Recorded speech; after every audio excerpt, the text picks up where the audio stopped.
Millennium assessment అంటే ఈ సంస్థ ఆవరణ వ్యవస్థని సేవల ఆధారంగా 4 రకాల సేవలను ఆవరణ వ్యవస్థలో గుర్తించింది. అంటే మిలీనియం ఆవరణ వ్యవస్థ అసెస్మెంట్ ప్రకారము ఆవరణ వ్యవస్థ సేవలు 4 రకాలు. ఒకటి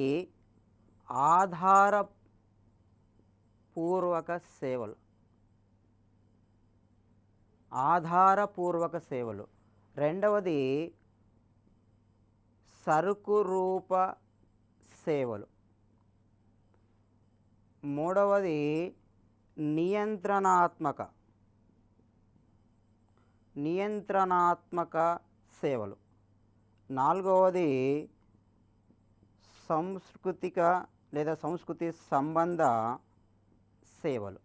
ఇలా మిలీనియం ఆవరణ వ్యవస్థ అసెస్మెంటు 4 రకాల సేవలను ఆవరణ వ్యవస్థలో గుర్తించింది. ఒకటి ఆధారపూర్వక సేవలు అంటున్నాం. ఈ ఆధారపూర్వక సేవల్లో మనకు ఖనిజ లవణాల వలయాల గురించి మాట్లాడుకోవచ్చు. ఆక్సిజన్ ఉత్పాదకత గురించి మాట్లాడుకోవచ్చు. ఆధారపూర్వక సేవల్లో ఆక్సిజన్ ఉత్పాదకత అంటే ఆవరణ వ్యవస్థ ఆక్సిజన్ ఉత్పత్తి చేసేటువంటి ఒక ఉత్పాదక కేంద్రము. అంతేకాకుండా ఆవరణ వ్యవస్థ ఖనిజ లవణాల వలయాల్లో ప్రధాన పాత్ర పోషిస్తుంది. అంటే ఖనిజ లవణాల పునశ్చక్రీయములో ప్రధాన పాత్ర పోషిస్తుంది.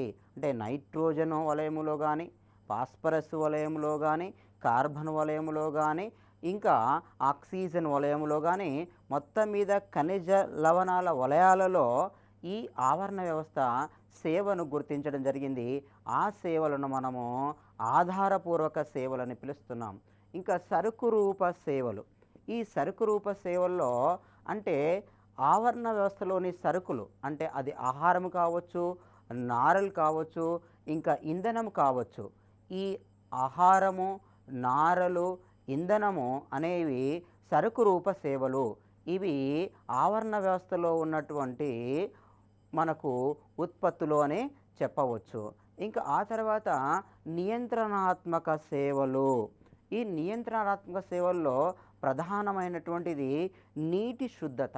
అంటే నీరు అనేది మనకు పరిశుభ్రం కావించబడుతుంది.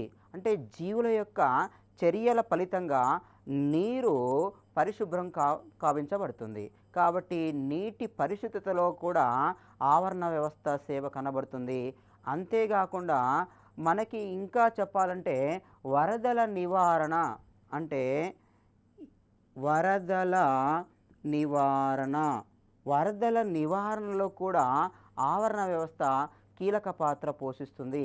ఇంకా సంస్కృతి సంబంధ సేవల్లో మనకి విద్య సంస్కృతి సంబంధ సేవల్లో భాగం అని చెప్పవచ్చు. ఆట విడుపు మనకు సంస్కృతి సంబంధ సేవల్లో భాగమని చెప్పవచ్చు. ఈ రకంగా మిలీనియం ఆవరణ వ్యవస్థ అసెస్మెంటు మనకు ఆవరణ వ్యవస్థని 4 రకాల సేవల్లో పాల్గొన్నట్లుగా గుర్తించింది. ఆ తర్వాత మనము ఆవరణ సంబంధ పిరమిడ్ గురించి మాట్లాడుకుందాం. ఆవరణ సంబంధ పిరమిడులు. ఈ ఆవరణ సంబంధ పిరమిడులను మనము ఎకలాజికల్ పిరమిడ్లు అని పిలుస్తాం. ఎకలాజికల్ పిరమిడులు అని పిలుస్తాము. ఈ ఎకలాజికల్ పిరమిడ్లని మొదటగా రూపొందించినది చార్లెస్ ఎల్టన్ అనేటువంటి శాస్త్రవేత్త. చార్లెస్ ఎల్టన్ అనేటువంటి శాస్త్రవేత్త మనకి ఆవరణ సంబంధ పిరమిడ్లను లేదా ఎకలాజికల్ పిరమిడ్లను రూపొందించడం జరిగింది. ఎకలాజికల్ పిరమిడ్ అనేటువంటి పదాన్ని చార్లెస్ ఎల్టన్ ప్రతిపాదించాడు. అంటే ఎకలాజికల్ పిరమిడ్లో లేదా ఆవరణ సంబంధ పిరమిడ్లో మనం గమనించాల్సింది ఏమిటి అంటే పోషక స్థాయిలు అంటే వివిధ పోషక స్థాయిలను మనకు రేఖాత్మకంగా సూచించడం. అంటే పోషక స్థాయిలను రేఖాత్మకంగా సూచించేటువంటి విధానమే మనకు ఎకలాజికల్ పిరమిడ్లు లేదా మనము ఆవరణ సంబంధ పిరమిడ్ అంటున్నాం. అంటే పోషక స్థాయిల నిర్మాణాన్ని రేఖాత్మకంగా సూచించడాన్ని ఎకలాజికల్ పిరమిడ్ లేదా ఆవరణ సంబంధ పిరమిడ్ అని చార్లెస్ ఎల్టన్ ప్రతిపాదించడము లేదా పరిగణించడం జరిగింది. ఈ ఎకలాజికల్ పిరమిడ్లో మొదట ఉండేటువంటివి ఉత్పత్తిదారులు ఉన్నాయి. ఇంకా మనకు వినియోగదారుల్లో ప్రాథమిక వినియోగదారులు, ద్వితీయ వినియోగదారులు లేదా ఉన్నత శ్రేణి వినియోగదారులు మనం చేర్చవచ్చును. అంటే మొత్తం మీద ఎకలాజికల్ పిరమిడ్ లోపల లేదా ఆవరణ సంబంధ పిరమిడ్ లోపల ఉత్పత్తిదారులు, వినియోగదారులు మనకు కనబడుతున్నాయి. అంటే ఉత్పత్తిదారుల యొక్క స్థానము పీఠ భాగంలోనూ, వినియోగదారులు నుంచి ప్రాథమిక వినియోగదారులు, ద్వితీయ వినియోగదారులు, తృతీయ వినియోగదారులకు పోయేసరికి ఆ స్థానము శిఖరానికి లేదా చివరన చేరుతుంది. ఇది కాక రేఖాత్మకంగా ఈ పోషక స్థాయిల నిర్మాణాన్ని రేఖాత్మకంగా సూచించేటువంటి ప్రక్రియను ఏమని పిలుస్తున్నామంటే ఆవరణ సంబంధ పిరమిడ్ లేదా ఎకలాజికల్ పిరమిడ్ అని పిలుస్తాము. ఈయన చార్లెస్ ఎల్టన్ మరి ఈ ఆవరణ వ్యవస్థలో ఎన్ని రకాల పిరమిడ్లను రూపొందించాడు?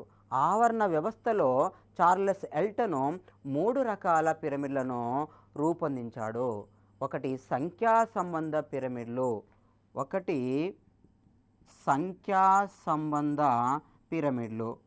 రెండు శక్తి సంబంధ పిరమిడ్లు, 3 జీవ ద్రవ్యరాశి సంబంధ పిరమిడ్లు.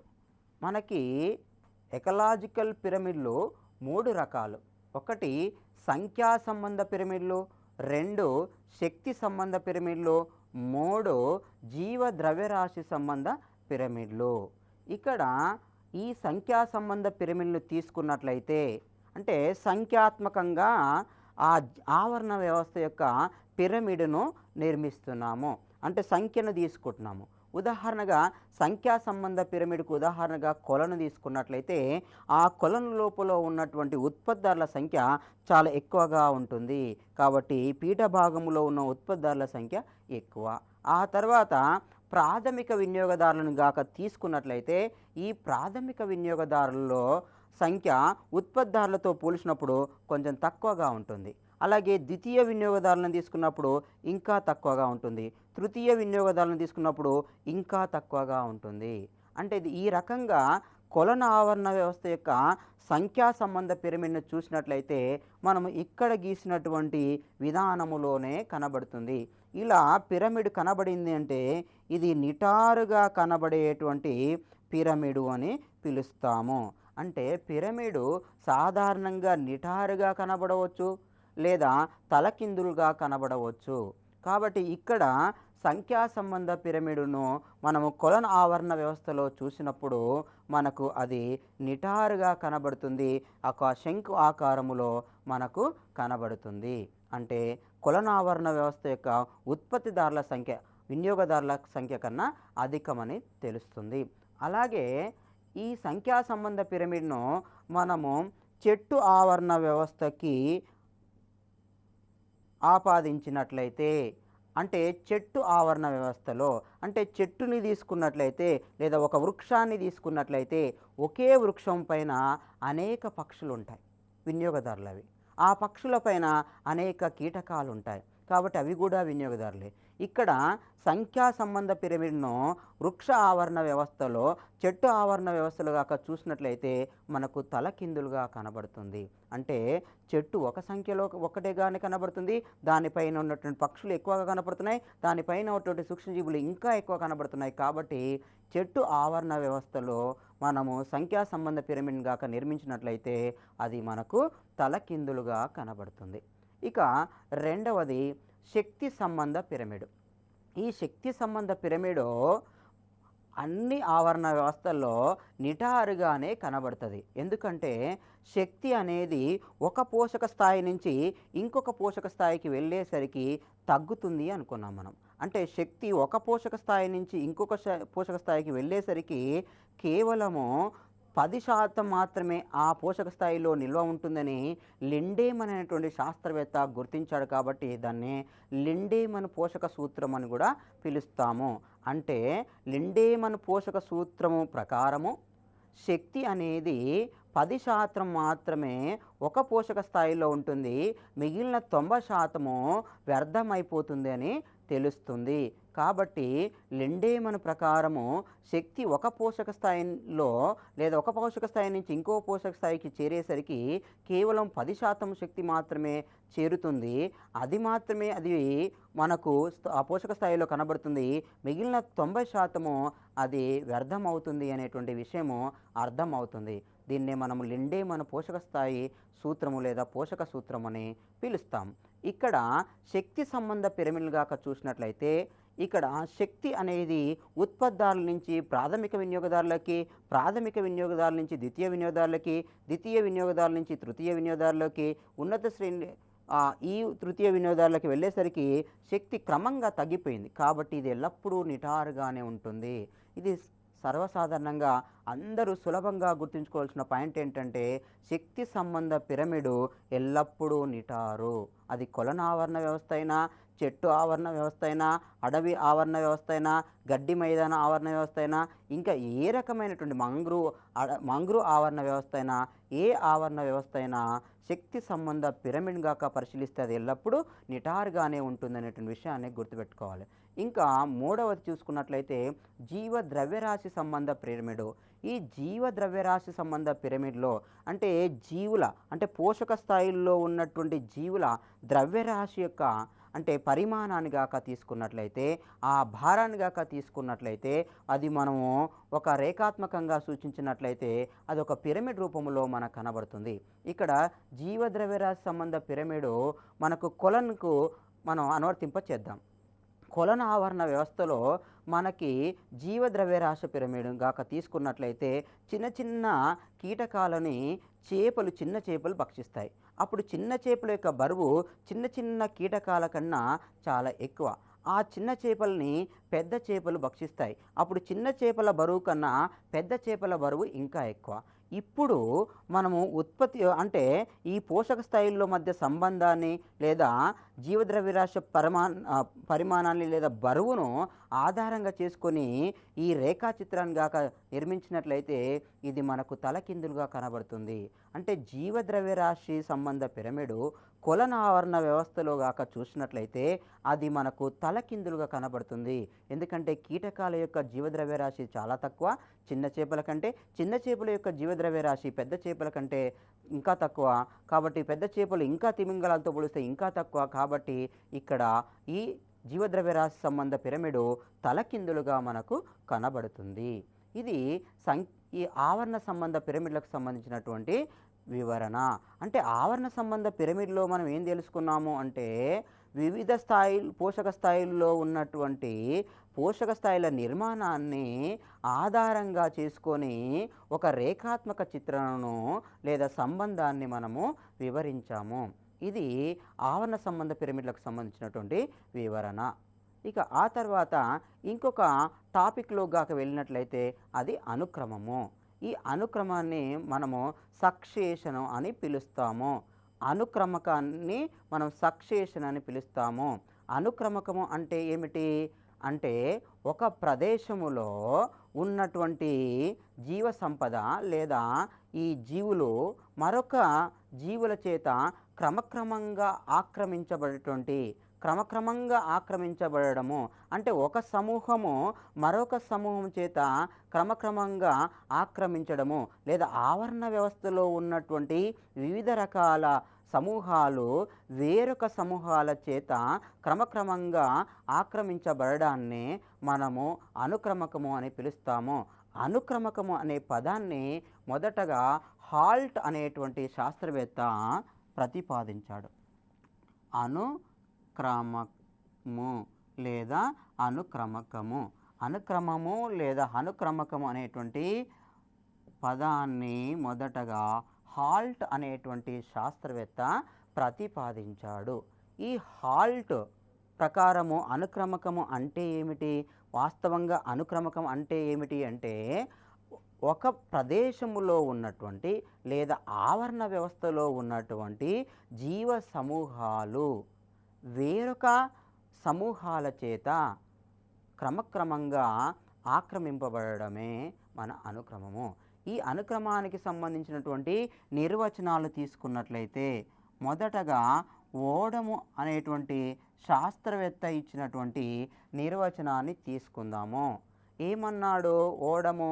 ఒక ప్రమాణ ప్రదేశములో క్రమ పద్ధతిలో సంఘాలలో జరిగేటువంటి మార్పు. అంటే ఒక ప్రమాణ ప్రదేశములో వివిధ సమూహాలుంటాయి. ఆ ఒక ప్రమాణ ప్రదేశములో వివిధ సంఘాలుంటాయి. ఆ వివిధ సంఘాలు వేరొక సమూహాల చేత క్రమక్రమంగా ఆక్రమించబడము, క్రమక్రమంగా ఆ పాత సమూహాల్ని తొలగింపచేసేటువంటి ప్రక్రియని ఓడము నిర్ధారించడం జరిగింది. ఆ తర్వాత ఈ ప్లాంట్ సక్సేషన్ లేదా అనుక్రమం అనే పుస్తకాన్ని మొదటగా ప్రచురించినటువంటి క్లిమెట్స్ అనేటువంటి శాస్త్రవేత్త కూడా ఈ అనుక్రమానికి సంబంధించి కూడా నిర్వచనము ఇవ్వడం జరిగింది. ఆ క్లిమెట్స్ ప్రకారము అనుక్రమం యొక్క నిర్వచనం ఏంటంటే, ఒక ప్రదేశాన్ని క్రమానుసారంగా వేరు సంఘాల సమూహాలు ఆక్రమించడము. అంటే క్లిమెట్స్ ప్రకారము ఒక ప్రదేశాన్ని క్రమానుసారంగా వేరు సంఘాలు లేదా వాటి సమూహాలు ఆక్రమించుకోవడము. దాన్ని మనము అనుక్రమం అని క్లిమెట్స్ ప్రకారము చెప్పవచ్చు. అంటే క్లిమెట్స్ ప్రకారము ఒక ప్రదేశాన్ని వేరు సంఘాలు క్రమంగా ఆక్రమించుకోవడం అని తెలుస్తుంది. ఇది అనుక్రమానికి సంబంధించినటువంటి ఓడము క్లిమెట్స్ ఇచ్చినటువంటి నిర్వచనాల్లోని సారాంశము. ఇప్పుడు అనుక్రమము ఎలా జరుగుతుంది? ఈ అనుక్రమానికి గల కారణాలు ఏంటి? అనుక్రమానికి గల కారణాలు ఏంటివి? అనుక్రమకానికి ప్రధానంగా 3 కారణాలను గుర్తించారు. అనుక్రమానికి గల కారణాలు 3. 1 శీతోష్ణ స్థితి సంబంధమైనవి. శీతోష్ణ స్థితి సంబంధించినటువంటిది. 2 స్థలాకృతికి సంబంధించినటువంటివి. 3 మనకి జీవ సంబంధమైనటువంటివి.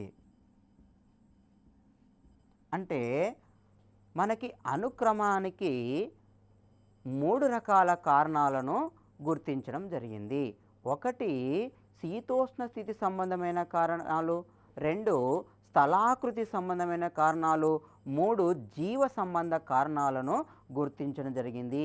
శీతోష్ణ స్థితి, స్థలాకృతి, జీవ సంబంధ కారణాల వల్లనే మనకు ఈ ఆవరణ వ్యవస్థల్లో లేదా జీవావరణములో మనకి అనుక్రమము జరుగుతున్నట్లుగా అర్థమవుతుంది.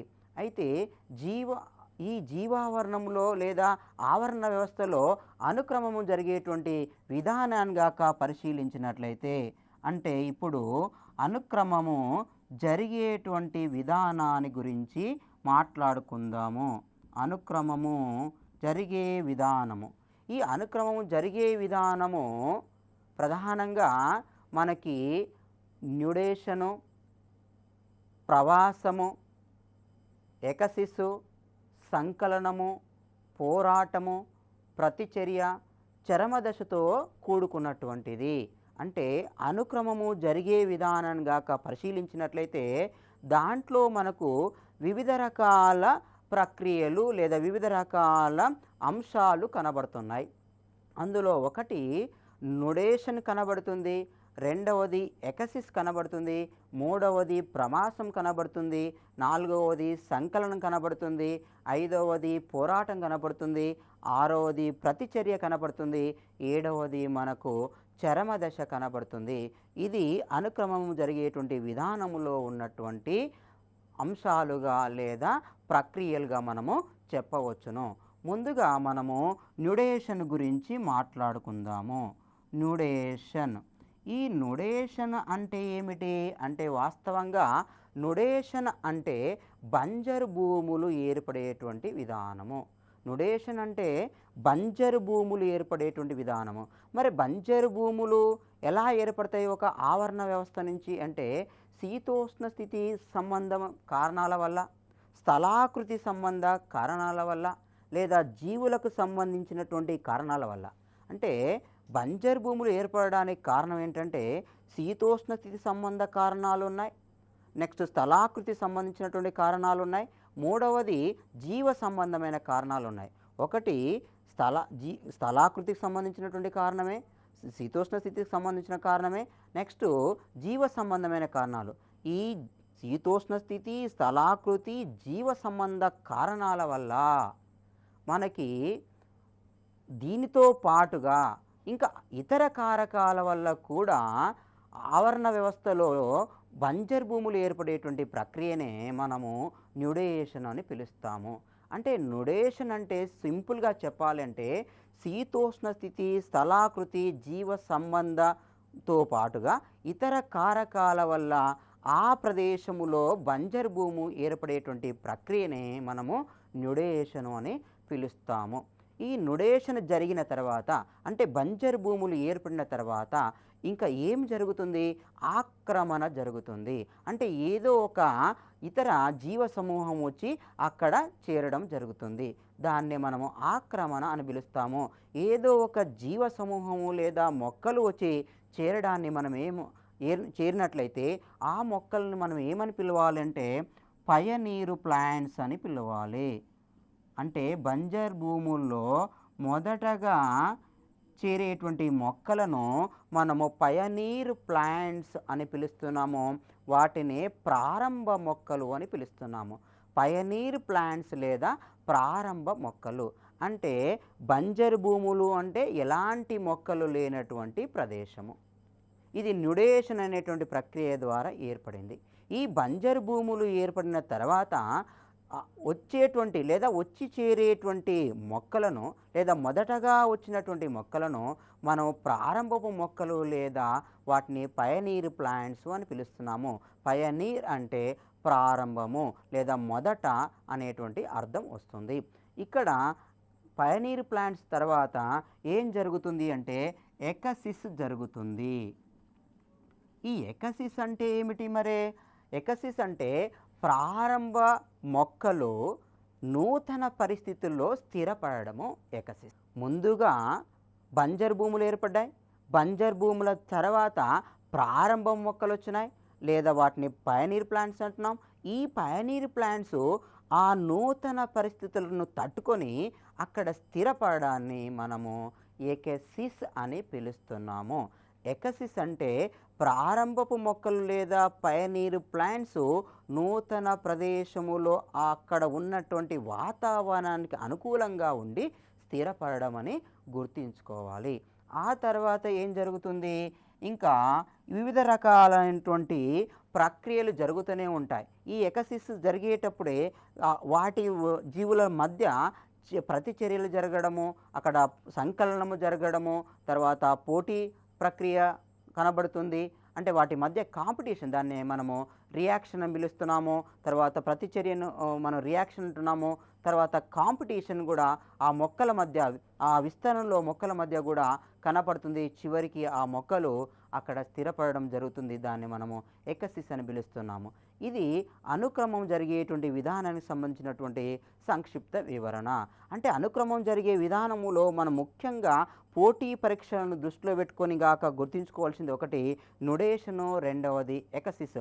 నుడేషన్ అంటే వాడి శీతోష్ణ స్థితి, స్థలాకృతి, జీవ సంబంధ కారణాల వల్ల మొక్కలు మొత్తము పోయి మనకు బంజరు భూములు ఏర్పడేటువంటి లేదా జీవులు మొత్తము పోయి బంజరు భూములు ఏర్పడేటువంటి ప్రక్రియని మనము నుడేషన్ అంటున్నాము. ఆ తర్వాత ఎకసిస్ అంటే పయనీర్ ప్లాంట్స్ ఆ కొత్త ప్రదేశములో అక్కడ ఉన్నటువంటి వాతావరణ పరిస్థితులకు అనుగుణంగా తట్టుకొని స్థిరపడేటువంటి ప్రక్రియను ఎకసిస్ అంటాము.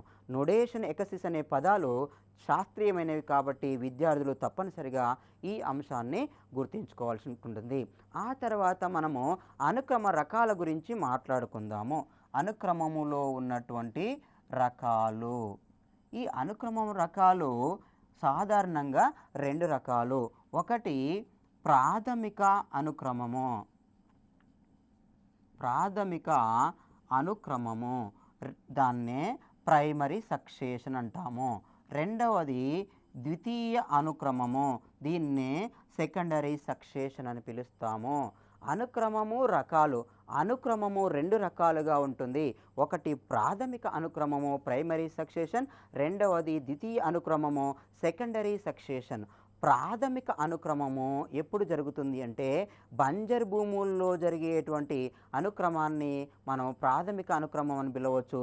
లేదా లావా బయటికి వచ్చి చల్లబడిన తర్వాత ఎలాంటి మొక్కలు కానీ జీవులు కానీ లేని ప్రదేశములో మనకు జీవ సమూహము లేదా మొక్కలు ప్రారంభమయ్యేటువంటి, మొక్కలు చేరేటువంటి ప్రక్రియను మనము ఏమని పిలుస్తున్నామంటే ప్రాథమిక అనుక్రమము. అంటే ఎలాంటి జీవ సమూహము లేకుండా లావా బయటికి వచ్చిన తర్వాత మొదటగా మొక్కలతోటే లేదా జీవులతోటే ఆ అనుక్రమము ప్రారంభమైతే దాన్ని ప్రాథమిక అనుక్రమము లేదా ప్రైమరీ సక్సెషన్ అని పిలుస్తాము. అంటే ప్రైమరీ సక్సెషన్ ముందుగా ఎలాంటి ఆ జీవుల ఆవాసము ఆ ప్రదేశములో ఉండదు. కేవలము అక్కడ లావా చల్లబడి ఆ చల్లబడిన లావా తర్వాత క్రమక్రమంగా మొక్కలు జీవరాశులు వచ్చి చేరడం అనేటువంటి విషయాన్ని మనము గుర్తుంచుకోవాలి. ఇక్కడ ప్రాథమిక అనుక్రమము ద్వితీయ అనుక్రమంతో పోలిస్తే చాలా ఆలస్యంగా జరుగుతుంది. ఆ అనుక్రమంలో ఉన్నటువంటి వివిధ స్థాయిలను, వివిధ దశలను క్రమకీయ దశలు అని కూడా పిలుస్తాము. అంటే మొదటగా ప్రారంభ ప్లాంట్స్తో లేదా పయనీర్ ప్లాంట్స్తో ప్రారంభమవుతుంది. అది చివరగా చరమ దశతో అంతమవుతుంది. ఇంకా రెండవది ద్వితీయ అనుక్రమము. అంటే ప్రాథమిక అనుక్రమకము ఏదేని కారణాల వల్ల, అది శీతోష్ణ స్థితి సంబంధ కారణాలు కావచ్చు, స్థలాకృతి సంబంధ కారణాలు కావచ్చు, లేదా జీవ సంబంధ కారణాలు కావచ్చు.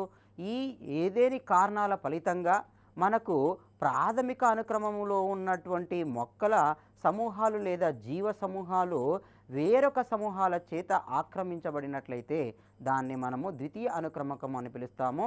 ద్వితీయ అనుక్రమకములో మనము చూసేది ఏంటంటే ప్రాథమిక అనుక్రమానికి సంబంధించినటువంటి అవశేషాలు కనబడతాయి.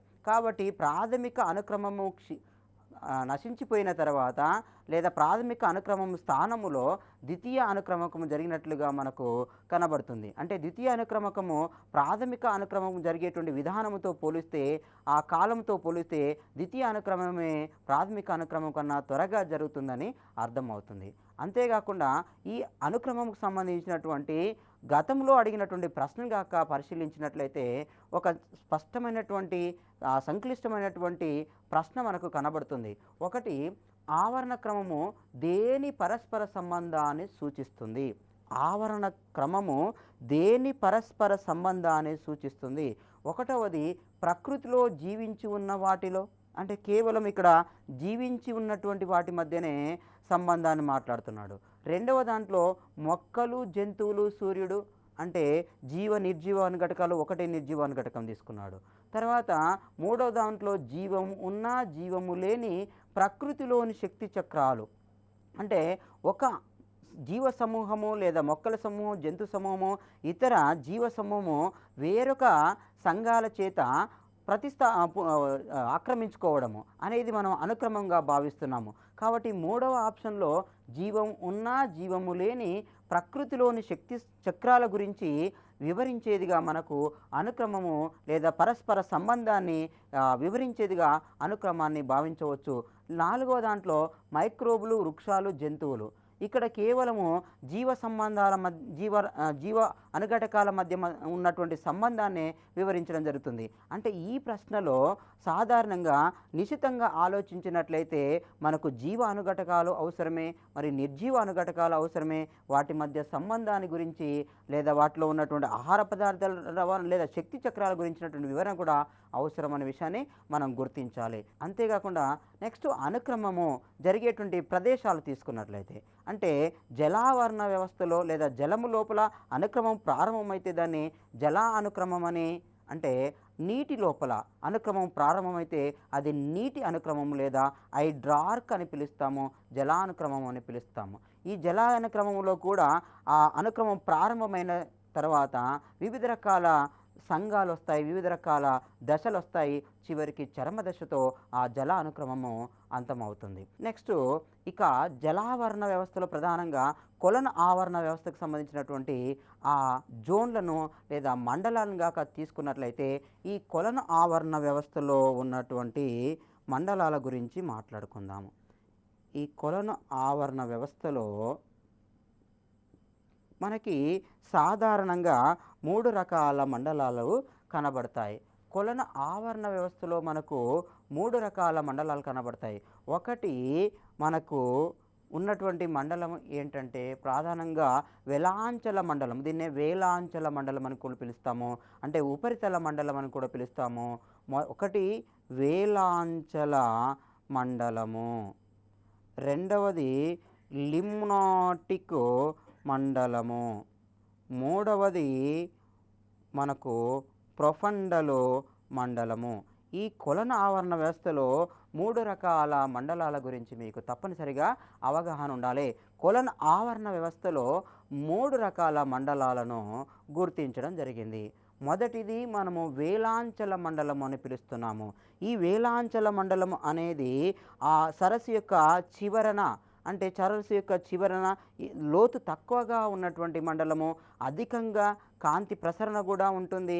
కాబట్టి ఇక్కడ మనము వేలాంచల మండలము గమనించినట్లయితే లోతు తక్కువగా ఉంటుంది, అది సరస్సు ఒడ్డున ఉన్నటువంటిది, సరస్సు ఒడ్డుకు దగ్గరగా ఉన్నటువంటి మండలముగా మనము పేర్కొనాలి. అట్లాగే రెండవ మండలం తీసుకున్నట్లయితే లిమ్నాటిక్ మండలము. ఈ లిమ్నాటిక్ మండలంలో కూడా కాంతి ప్రసరణ జరుగుతుంది. కాకపోతే కాంతి ప్రసరణ మన మొదటి మండలంతో లేదా వేలాంచల మండలంతో పోలిస్తే కొద్దిగా తక్కువగానే ఉంటుందని చెప్పవచ్చు. మొత్తం మీద వేలాంచల మండలంలోను లిమ్నాటిక్ మండలంలోనూ రెండింటిలోని కాంతి ప్రసరణ ఉంటుంది. కాబట్టి ఈ రెండింటిని మనము కాంతి ప్రసరణ మండలాలుగా మనకు పేర్కొనవచ్చు. మరి కాంతి ప్రసరణ లేని మండలం అంటే ప్రొపండల మండలము. ఈ ప్రొపండల మండలంలో సాధారణంగా మనకు అడుగు భాగంలో బెంతిక్ జీవులు లేదా బురదలో మనకు వివిధ రకాల డెట్రివోర్లు కనబడతాయి. మొదటగా వెలాంచల మండలం అంటే కాంతి ప్రసరణ మండలం అని మాట్లాడుకున్నాం. దీంట్లో కూడా మనకు ఉత్పత్తిదారులు కనపడతాయి, ప్రధానంగా వృక్ష ప్లవకాలు, వివిధ రకాల వృక్షాలు కూడా కనపడతాయి. అలాగే లిమ్నాటిక్ మండలము, ఈ లిమ్నాటిక్ మండలం గురించి చర్చించుకోవాల్సినటువంటి అవసరం ఉన్నది. మరి ఈ లిమ్నాటిక్ మండలములో మనకు ఏమేమి జీవులు కనబడతాయి? ఉత్పత్తిదారులు ఉంటాయి, వినియోగదారులు ఉంటాయి, విచ్ఛిన్నకారులు కూడా ఉంటాయి. మరి ఉత్పత్తిదారులను తీసుకున్నట్లయితే మనకు మొక్కలు, ఉత్పత్తిదారులు ప్రధానంగా వృక్ష ప్లవకాలు, డయాటములు మనకు ఉత్పత్తిదారులుగా కనబడుతుంటాయి. అంతేకాకుండా ఇంకా వినియోగదారులు తీసుకున్నట్లయితే మనకు కనబడేటువంటి వినియోగదారులు ఏంటంటే న్యూస్టాన్లు. మనకు కనబడేటువంటి వినియోగదారులు న్యూస్టాన్లు, నెక్టాన్లు మరియు పెరిపైటాన్లు కూడా కనబడుతుంటాయి. పెరిపైటాన్లు, న్యూస్టాన్లు, నెక్టాన్లు, పెరిపైటాన్లు కూడా కనబడతాయి. అంటే న్యూస్టాన్లు అంటే ఏమిటి అంటే నీటి ఉపరితలంపై స్వేచ్ఛగా తేలియాడేటువంటి జీవులను మనము న్యూస్టాన్లు అని పిలుస్తాము. అంటే నీటి ఉపరితలంపై స్వేచ్ఛగా తేలియాడేటువంటి జీవులను మనము న్యూస్టాన్లు అని పిలిచాము. అంటే అది లార్వానే కావచ్చు, అంటే లేదా వివిధ రకాల డింబకాలే కావచ్చు, అవి మనకు న్యూస్టాన్లుగాను కనబడుతున్నాయి. నెక్టాన్లు నీటిలో స్వేచ్ఛగా ఈదగలిగేటువంటి జీవులను మనము నెక్టాన్లు అని పిలుస్తాము. సాధారణంగా చేపలను మనము ఆహ్, నెక్టాన్‌లకు ఉదాహరణగా తీసుకోవచ్చు. న్యూస్టాన్‌లు అంటే నీటి ఉపరితలం మీద స్వేచ్ఛగా తేలియాడుతూ ఉన్నటువంటి జీవులు. నెక్టాన్‌లు అంటే నీటిలో ఈదగలిగేటువంటి జీవులను మనము నెక్టాన్‌లు అని పిలుస్తున్నాము. అలాగే పెరిపైటాన్‌లు, పెరిపైటాన్‌లనేవి ఇవి నీటిలో సాధారణంగా మొక్కలకు అంటిపెట్టుకునేటువంటి జీవులు. ఈ పెరిపైటాన్‌లనేవి వాస్తవంగా వినియోగదారులే. ఇవి నీటిలోని మొక్కలకు అంటుకొని ఉండేటువంటి జీవులుగా మనము గుర్తుపెట్టుకోవాలి. కాబట్టి లిమ్నాటిక్ మండలము లోపల మనకు వినియోగదారుల లోపల న్యూస్టాన్‌లు, నెక్టాన్‌లు, పెరిఫైటాన్‌లు కనబడుతున్నాయి. ఆ రకంగా ఈ వినియోగదారుల గురించినటువంటి అవగాహన మనకు అవసరము. అంతేకాకుండా మనకి బెంతాసు జీవులను కూడా మనకు అడుగుతుంటాడు. అంటే బెంతాసు జీవులంటే ఏంటి? అవి కూడా లిమ్నాటిక్ మండలంలో ఉండవచ్చు. సాధారణంగా బెంతిక ఆవాసం అంటే నీటి అడుగు భాగముగా మనం పేర్కొంటాము. ఆ బెంతాసు జీవులంటే నీటి అడుగు లోపల బురదలో ఆవాసం చేసేటువంటి విచ్ఛిన్నకారులు లేదా వివిధ రకాల సూక్ష్మజీవులు అని కూడా మనము బెంతిక జీవులుగా గుర్తుపెట్టుకోవాలి. వాటిని మనము డెట్రివోర్లుగా, అవి శిలీంధ్రాలే కావచ్చు, యాక్టినోమైసిస్లు కావచ్చు, వివిధ రకాల బ్యాక్టీరియాలే కావచ్చు, అవి బెంతాసు జీవులని మనము గుర్తుపెట్టుకోవాలి. నెక్స్టు ఇక ప్రొపెండల మండము, అది అడుగు భాగము, కింది భాగము, సాధారణంగా ఇది కాంతి ప్రసరించని భాగంగా మనం పేర్కొంటాము. అంతేకాకుండా ఇంకొక స్టాండింగ్ అంశము, ఇంకొక అంశం తీసుకున్నట్లయితే స్టాండింగ్ క్రాప్. అంటే స్టాండింగ్ క్రాప్ అంటే ఏమిటి వాస్తవంగా? అంటే ఒక నిర్ణీత కాలము లోపల ఒక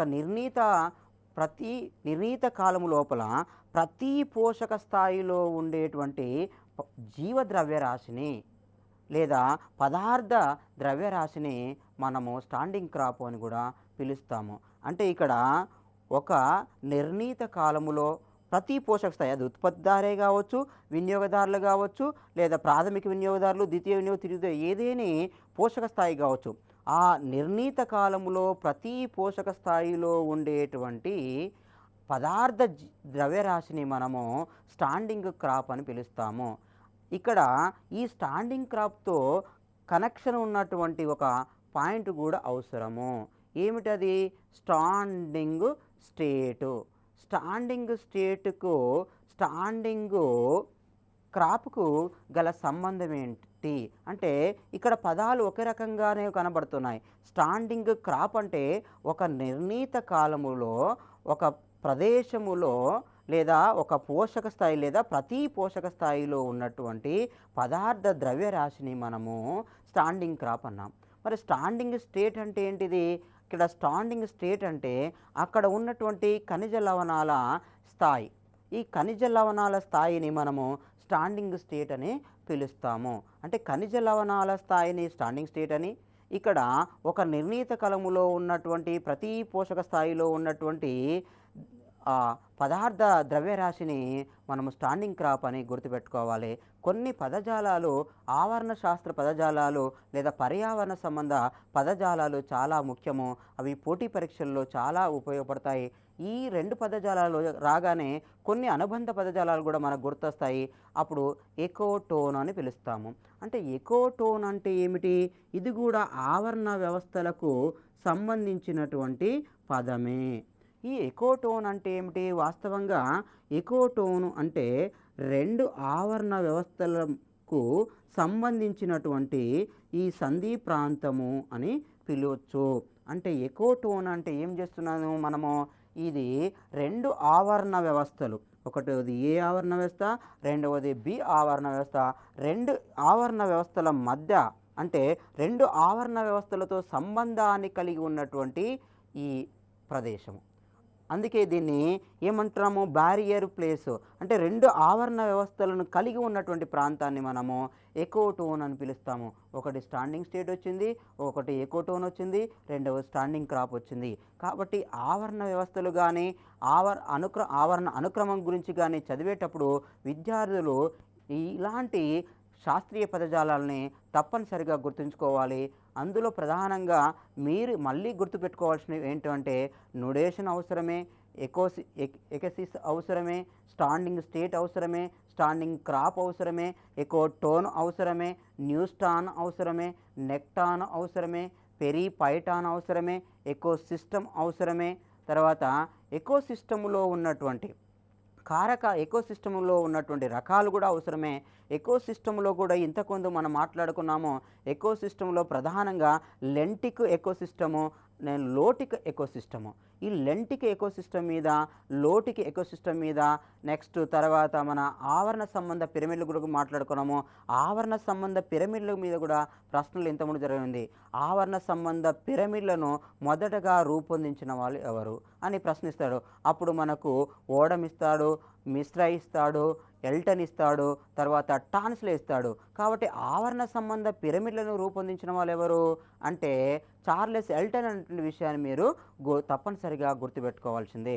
కాబట్టి ఇక్కడ ఆవరణ వ్యవస్థ కానీ, ఆవరణ అనుక్రమము కానీ, అనుక్రమం యొక్క రకాలు కానీ, అనుక్రమాన్ని ప్రభావితం చేసేటువంటి కారణాలు కానీ, లేదా వివిధ రకాల ఆవరణ వ్యవస్థలకు సంబంధించినటువంటి అంశాలు కానీ మీరు తప్పనిసరిగా గుర్తుంచుకోవాల్సినటువంటి అవసరం ఉన్నది. ఇక్కడ మనము ఒకసారి ఆవరణ వ్యవస్థకు సంబంధించినటువంటి సేవలను గాక మరొకసారి మళ్ళా గుర్తు చేసుకున్నట్లయితే, ఆవరణ వ్యవస్థ సేవలను 4 రకాలుగా విభజించినటువంటిది ఏమిటి అంటే మిలీనియము ఆవరణ వ్యవస్థ. అంటే మిలీనియం ఆవరణ వ్యవస్థ అసెస్మెంట్ అనేది మనకు ఆవరణ వ్యవస్థను 4 రకాలుగా విభజించినట్లు కనబడుతుంది. అంటే మిలీనియం ఆవరణ వ్యవస్థలో ఒక అసెస్మెంట్ తీసుకున్నారు. ఆ అసెస్మెంట్లో మనకు 4 రకాల సేవలు కనబడ్డాయి. ఆ సేవల్లో ఒకటి ఆధారపూర్వక సేవలు కనబడుతున్నాయి, సరుకు రూప సేవలు కనబడుతున్నాయి, నియంత్రణాత్మక సేవలు కనబడుతున్నాయి, సంస్కృతి సంబంధ సేవలు కనబడుతున్నాయి. ఇక్కడ చిన్న అంశాన్ని మెలికబెట్టి ఇవ్వడానికి అవకాశం ఉన్నది. అంటే నారలు ఏ సేవలకు సంబంధించినటువంటి ఉదాహరణ, లేదా నారలు ఆవరణ వ్యవస్థ సేవల్లో ఏ రకానికి చెందినటువంటిది అంటే ఆధారపూర్వక సేవలు ఇస్తాడు, ఒకటి సరుకు రూప సేవలు ఇస్తాడు, నియంత్రణాత్మక సేవలు ఇస్తాడు, సంస్కృతి సంబంధ సేవలు ఇస్తాడు. ఇక్కడ నారలు అనగానే మనకేమవుతుంది, అది మనకు సరుకు. కాబట్టి ఆ సరుకు రూప సేవలు అనేటువంటి విషయాన్ని మీరు గుర్తు తెచ్చుకోవాలి. అంతేకాకుండా ఆవరణ వ్యవస్థలో ఉన్నటువంటి జీవ అనుఘటకాల్లో ప్రధానంగా ఉత్పత్తిదారులు, ప్రాథమిక వినియోగదారులు, ద్వితీయ వినియోగదారులను కూడా తప్పనిసరిగా ప్రతినామాలతో గుర్తుపెట్టుకోవాలి. ఏమిటా ప్రతినామాలు ఏంటి? ప్రాథమిక ఉత్పత్తిదారులకు ఇచ్చినటువంటి ప్రతినామం ఏంటిది? ఎర్బీవోర్స్ లేదా శాకాహారులు అనేటువంటి ప్రతినామాన్ని ఇచ్చాము. ఆ తర్వాత మనము ద్వితీయ వినియోగదారులకు ఇచ్చినటువంటి ప్రతినామం ఏంటిది? అది కార్నివోర్స్ అనేటువంటి ప్రతినామాన్ని ఇచ్చాం. అంటే అవి మాంసాహారులని మనం తెలుగులో మాట్లాడుకుంటున్నాము. అలాగే మరొక ప్రతినామం కూడా ఇవ్వడం జరిగింది. ఒకవేళ అవి ఉత్పత్తిదారులను ఆహారంగా తీసుకోవడమే కాకుండా జంతువులను కూడా ఆహారంగా తీసుకుంటే వాటిని ఆమ్నివోర్లు అనేటువంటి పేరుతో పిలిచాము. ఆ తర్వాత ఉన్నత శ్రేణి వినియోగదారులని తృతీయ వినియోగదారులను పిలిచాము. అంటే చివరి వినియోగదారులను మనము ఉన్నత శ్రేణి వినియోగదారులని పిలుస్తున్నాం. ఇక్కడ ఉదాహరణలు కూడా అడగడం జరుగుతుంది. ఆహారపు గొలుసులో సరి అయిన దాన్ని గుర్తించమని ఇంతకు గ్రూప్ 1 పరీక్షలో ఇవ్వడం జరిగింది. ఆహారపు గొలుసులో సరి అయిన దాన్ని గుర్తించము అని ఇచ్చి 4 ఆప్షన్స్ ఇస్తాడు. అందులో సరి అయిన క్రమం ఒకటే ఉంటుంది. మనం గుర్తుంచుకోవాల్సింది ఏంటంటే ఆహారపు గొలుసు అనగానే ఉండాల్సింది ఉత్పత్తిదారులు ఉండాలి, ప్రాథమిక వినియోగదారులు ఉండాలి, ద్వితీయ వినియోగదారులు, కొన్నిసార్లు ద్వితీయ వినియోగదారులు లేకుండానే తృతీయ వినియోగదారులు ఉంటాయి. ఆ తర్వాత విచ్ఛిన్నకారులు ఏదో ఒక పేరు ఇస్తాడు. కాబట్టి ఇక్కడ ఆహారపు గొలుసులో ఉత్పత్తిదారులు లేకుండా మనము ఆప్షన్ను ఎంచుకోకూడదు. కాబట్టి ఉత్పత్తిదారులు, ప్రాథమిక వినియోగదారులు, ద్వితీయ వినియోగదారులు, తృతీయ వినియోగదారులు ఉన్నటువంటి ఆప్షన్ని మనము పరిశీలించి మాత్రమే ఎంచుకోవాలి. ఇది ఆల్రెడీ మనకు గ్రూప్ 1లో అడగడం జరిగింది. కాబట్టి ఆహారపు గొలుసు మీద ఇంతకుముందు 3 సార్లు ప్రశ్నలు వచ్చాయి. ఆవరణ క్రమం మీద ఇంతకుముందు 2 సార్లు ప్రశ్నలు వచ్చాయి. అంతేకాకుండా బయోమ్ మీద కూడా ప్రశ్నలు రావడం జరిగింది. ఎకో టోన్ మీద ప్రశ్న రావడం జరిగింది. అంతేకాకుండా ఇక్కడ ఉన్నటువంటి న్యూస్టాన్ల మీద కానీ, నెక్టాన్ల మీద కానీ, పెరిపైటాన్ల మీద కూడా ప్రశ్నలు అడగడం జరుగుతుంది. ఆ తర్వాత మనము ఈ కొలన ఆవరణ వ్యవస్థలో ఉన్నటువంటి అనుఘటకాలను కూడా మర్చిపోకుండా గుర్తుంచుకోవాలి. కొలను ఆవరణ వ్యవస్థే కాకుండా మంచినీటి ఆవరణ వ్యవస్థలో ఉన్నటువంటి 2 రకాలను కూడా మనం గుర్తుంచుకోవాలి. అవి చాలా ఇంపార్టెంట్ అని చెప్పాను. ఎందుకంటే లెంటిక ఆవరణ వ్యవస్థను, లోటిక ఆవరణ వ్యవస్థను ఉదాహరణ రూపంలో అడుగుతాడు. ఇక్కడ చెరువు అనేది ఏ ఆవరణ వ్యవస్థకు చక్కటి ఉదాహరణ అని ఇచ్చేసరికి ఇక్కడ లోటిక ఆవరణ వ్యవస్థ, లెంటిక ఆవరణ వ్యవస్థ, మాంగ్రో ఆవరణ వ్యవస్థ, పైవన్నీ అంటాడు. అప్పుడు చెరువు, ఆ చెరువులో స్థిర నీటి ఆవరణ వ్యవస్థన, అది ప్రవాహ నీటి ఆవరణ వ్యవస్థ అనే ఆలోచన రావాలి. చెరువు అనగానే మనకి ఏంటిది, నీరు స్థిరంగా ఉంటుంది కాబట్టి చెరువు అనగానే లెంటిక ఆవరణ వ్యవస్థ అనేటువంటి ఆలోచన రావాలి. కొలను అనేది ఏ ఆవరణ వ్యవస్థకు చక్కటి ఉదాహరణ, అది లోటిక, లెంటిక, మాంగ్రోవ, పైవన్నీ అంటాడు. అక్కడ కొలను అనగానే కూడా కొలను కూడా అది లెంటిక ఆవరణ వ్యవస్థకే ఉదాహరణ. లేదా సరస్సు, అది మంచినీటి సరస్సు అయినా ఉప్పు నీటి సరస్సు అయినా అది ఏమవుతుంది, మనకు సాధారణంగా మంచినీటి సరస్సు అంటేనే మనకు లెంటిక ఆవరణ వ్యవస్థకి ఉదాహరణగా తీసుకుంటాం. ఎందుకంటే సరస్సులో నీరు ప్రవహించదు కాబట్టి. అదే నదులు తీసుకున్నాం అనుకోండి, సెలయేర్లు తీసుకున్నాం అనుకోండి, వాగులు తీసుకున్నాం అనుకోండి, కాలువలు తీసుకున్నాం అనుకోండి, మనకు అప్పుడు ఏమవుతుంది అంటే అది లోటిక ఆవరణ వ్యవస్థకి చక్కటి ఉదాహరణ అవుతుంది. ఈ రకంగా మనము ఆవరణ వ్యవస్థ, ఆవరణ క్రమము, ఆవరణ క్రమము రకాలు, ఆవరణ క్రమానికి సంబంధించినటువంటి అణుఘటకాల పరస్పర సంబంధము, ఆవరణ వ్యవస్థలోని వివిధ ఘటకాల పరస్పర సంబంధాల గురించి, ఆవరణ శాస్త్రం యొక్క ఆవరణ వ్యవస్థ యొక్క సేవలకు సంబంధించినటువంటి విషయము, ఆవరణ సంబంధ పిరమిడ్లు, ఆహారపు గొలుసు, ఆహారపు జాలకాలకు సంబంధించినటువంటి విషయాలు మీరు క్షుణ్ణంగా గుర్తుంచుకుంటేనే మీరు సులభంగా ప్రశ్నలకు సమాధానం చేయగలరు.